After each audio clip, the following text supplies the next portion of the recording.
시간이 별로 안 남은 옵션들은 싸게 살 수 있단 말이에요. 계약당 24,670불입니다. 부담이 돼야 한대요. 옵션 매도 포지션에게는 오히려 도움이 돼요.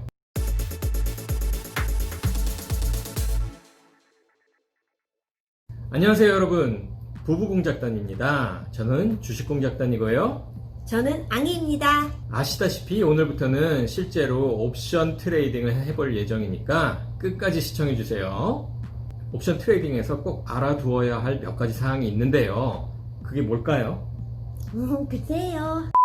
먼저 만기일, 행사가격, 매수 혹은 매도 프리미엄, 그리고 무엇보다 중요한 건 어떤 회사를 사느냐. 먼저 만기일인데 보통 옵션을 트레이딩 한다고 하면은 다들 만기일이 짧은 걸 선호하세요. 왜일까요? 돈을 빨리 받기 위해서. 네, 그럴 수도 있겠죠. 저는 만기일이 60일에서 90일 정도 남은 옵션을 권해드려요. 일단은 두 가지 이유 때문인데, 첫 번째는 시간 가치 때문입니다. 예전 동영상에서 옵션의 가치는 뭐랑 뭐로 이루어져 있다고 설명했는지 기억하세요? 오래된. 오래 안 됐는데.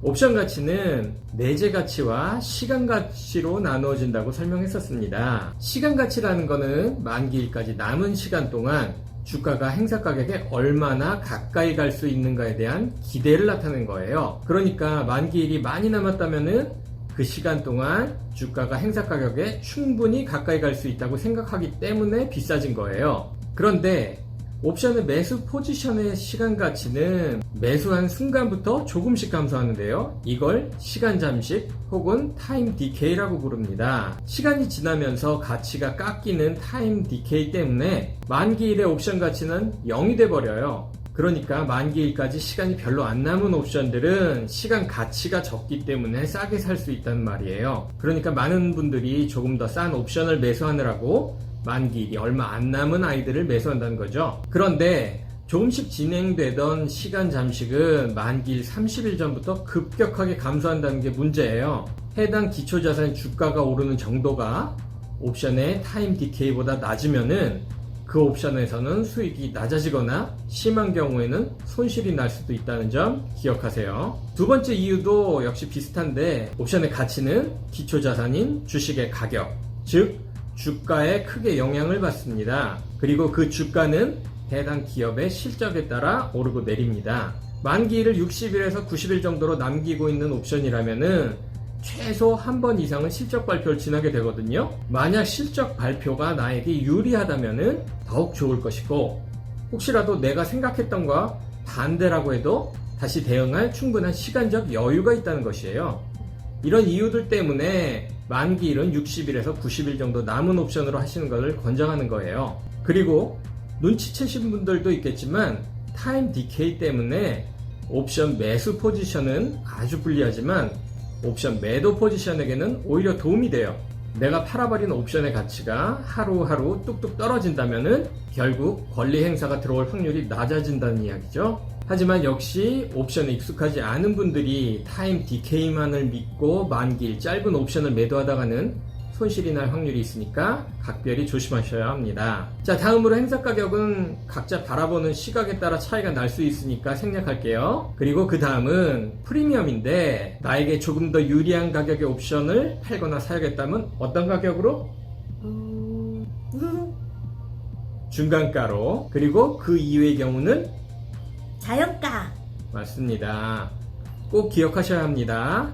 각각의 옵션에 대한 가격을 정할 때 꼭 필요한 개념이니까 기억 안 나시면은 중간가와 자연가에 대한 동영상 꼭 다시 시청하셔야 합니다. 그렇다면은 가장 중요한 어떤 종목을 살 것인가가 문제인데, 앙이님은 어떤 종목이 좋으세요?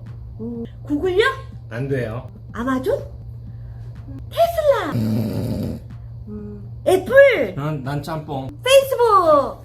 집에 가자. 왜 그러냐면요, 오늘 날짜로 아마존이 한 주에 얼마인지 아세요? 한 3,000불 정도요? 딱 3,200불이에요. 와.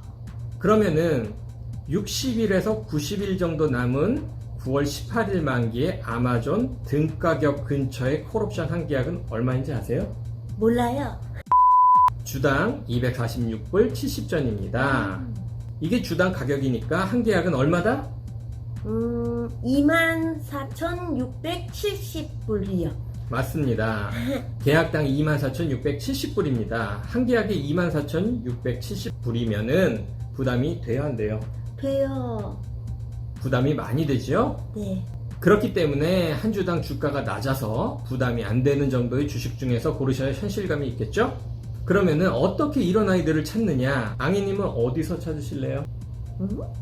테이스티웍에서 가장 아쉬운 점이 종목 스크리닝 기능이에요. 스크리닝을 원하시면은 대부분 다른 증권사 계정을 가지고 계실 테니까 그걸로 스크리닝을 하시거나 아니면은 tradingview.com 같은 무료 사이트에서 스크리닝 하시면 됩니다. 일단 저는 SPXS와 SRTY를 택했어요. 저희 플로우는 SPXS는 콜옵션을 매수해서 보유하고 SRTY는 풋옵션을 매도할 예정이에요. 옵션 한 사람들은 다들 각자 매수와 매도 프리미엄을 결정하는 방식이 있어요. 하지만 여기서는 트레이딩을 하는 게 중요하니까 그냥 자연가로 매수와 매도를 할 예정이에요. 콜옵션은 더 이상 설명드리지 않아도 되겠지만 풋옵션에 대해서는 잠깐 설명을 하고 넘어갈게요.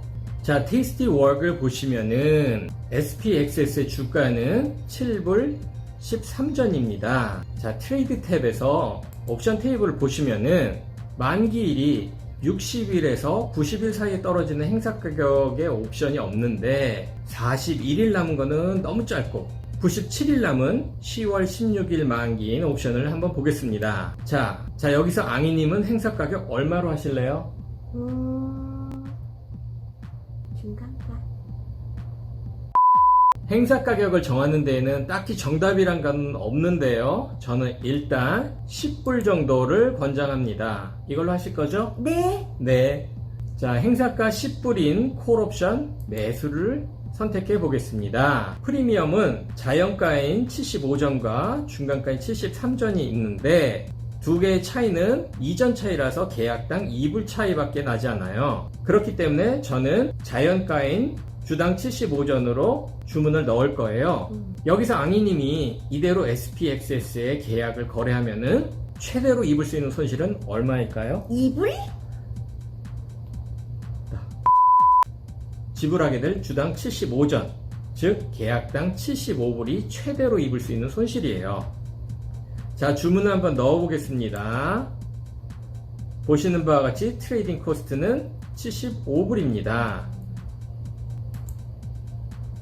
주문을 넣은 후에는 포지션 탭에서 주문을 확인하셔야 합니다. 보시는 바와 같이 1 또는 플러스 1은 옵션 매수란 뜻이에요. 여기는 10월 16일 만기일, 남은 기간, 그리고 행사 가격, 그리고 콜이냐 푸시냐에 대한 구분, 그리고 여기 BTO라고 되어 있는 이 BTO는 Buy to Open이라고 해서 포지션을 오픈하기 위해 매수하는 것이란 말이에요. 반대로 보유한 콜옵션을 청산할 때는 Sell to Close, STC라고 합니다. 앞으로 계속 나오니까 막 외우실 필요는 없고요. 그냥 알아두세요. 그리고 보시는 바와 같이 주당 75전에 주문을 넣었습니다. 그리고 지금 펜딩 상태로 되어 있습니다. 만약에 실수로 잘못된 주문을 넣었다면은 워킹으로 표시되는 동안에는 오른쪽을 클릭을 하고 취소 버튼을 누르면은 보시는 바와 같이 주문을 취소할 수 있습니다. 이 주문은 오른쪽 사이드바에 액티비티에서도 똑같이 확인하실 수가 있습니다. 아셨죠? 네. 마찬가지로 테이스티웍을 보시면은 앙이님 SRTY 넣어주세요. 네.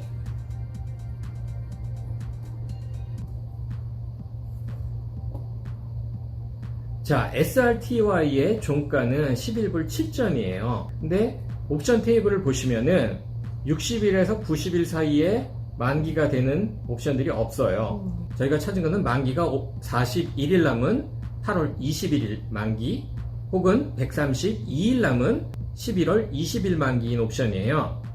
자, 만기일이 애매하긴 하지만은 이번엔 옵션 매도니까 타임 디케이도 보여드릴 겸 해서 8월 21일 만기인 풋옵션을 매도할 예정입니다. 이번에는 행사 가격 어떻게 하실래요? 10일?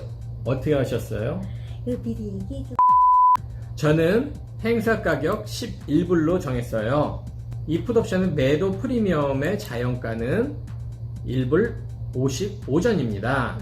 따라서 이 풋옵션 매도 계약이 체결되면은 총 155불을 받게 됩니다. 만약 만기일 마지막에 주가가 11불보다 높다면은 저는 155불이 그냥 수익으로 확정되고 말죠. 하지만 만기일 마지막에 주가가 11불보다 아래라면은 저에게 풋옵션을 사간 매수자는 당연히 권리 행사를 하겠죠. 왜냐하면은 현재 주가보다 높은 11불이라는 높은 가격에 계약당 100주를 팔 수 있으니까요.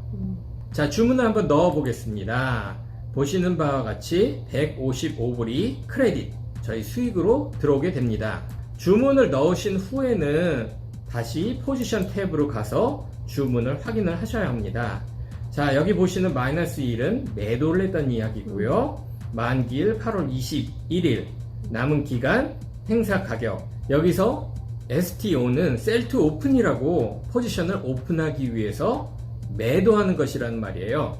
반대로 보유 중인 풋옵션 매도 포지션을 청산할 때는 Buy to Close, BTC라고 합니다. 마찬가지로 외우실 필요는 없어요. 계속 나오니까. 여기까지 이해하시죠? 네. 여기서는 이론을 따로 설명드릴 시간이 없으니까 잘 모르시겠으면은 반드시 이론 강의를 다시 보고 오셔야 해요. 어쨌거나 권리 행사로 인해서 의무 매수를 해야 한다면은 실제로는 주당 얼마에 매수하는 것일까요? 앙이님? 오버뷰를 보시면은 차트가 나옵니다. 오른쪽 사이드바에 있는 차트를 잘 보시면은 2020년 6월 16일에 최저가가 9불 95였던 것을 볼 수 있습니다. 의무 매수는 주당 11불에 그리고 실질 매수가는 9불 45전이 되겠죠. 의무 매수를 하더라도 SRTY의 주가가 9불 45전이 되기 전까지는 수익권이라는 이야기입니다. 만약 권리 행사가 들어와서 계약당 주식 100주를 사야만 했다면은 매수한 주식으로는 뭘 해야 할까요, 앙이님? 커버드 콜? 맞습니다. 커버드 콜. 자, 이 계획의 청사진은 이미 예전에 다 설명드렸어요. 그런데 오늘의 풋옵션 매도와 콜옵션 매수 어디서 본 것 같은데 기억하세요, 앙이님? 이전 동영상? 더블배럴 기억하시나요? 기억 안 나시면은 다시 한번 공부하셔야 해요. 오늘의 더블배럴을 정리해 볼게요. SPXS 콜옵션 매수 프리미엄 75불, 그리고 SRTY 풋옵션 매도 시 받은 프리미엄 155불 해서 총 80불이 남았네요. 다른 말로 풀어서 설명하자면은 콜옵션 매수와 풋옵션 매도를 했는데도 결국 80불의 프리미엄이 남았습니다. 앙이님 어떠세요? 이해 가세요? 어려워요. 어려울 수도 있지만 천천히 생각해 보시면 금방 이해하실 수 있어요. 옵션 매도로 오늘 설명해 드린 것처럼 주문을 걸어 놓겠지만 시장 상황에 따라서는 계약 체결이 안 될 수도 있어요. 주문을 일단 걸어 놓고 되던 안 되던 다음 시간까지 지켜보는 방법도 있겠고요.